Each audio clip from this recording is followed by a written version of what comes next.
What's up everybody, welcome back to Paint Effects. My name is Jeremy and today we're talking about the Warp Speed Primer. This new Warp Speed Primer is Automotive's top of the line primer. It's become the go-to option for so many of our painters and body shops. So what's Warp Speed Primer all about? Well, it starts with the name, Warp Speed. It's super fast drying.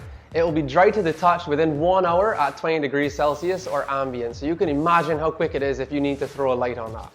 So Warp Speed Primer is also really easy to sand and produces very little dust, which means that it's a breeze to clean up.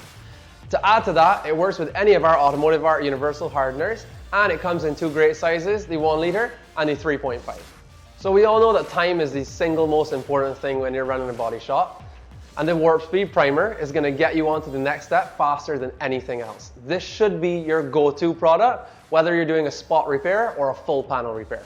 So that's been another episode of Paint Effects. Thank you guys so much for watching. If you have any questions, feel free to hit us up in the comments or head over to automotiveartpaints.com to learn a bit more about the Warp Speed Primer.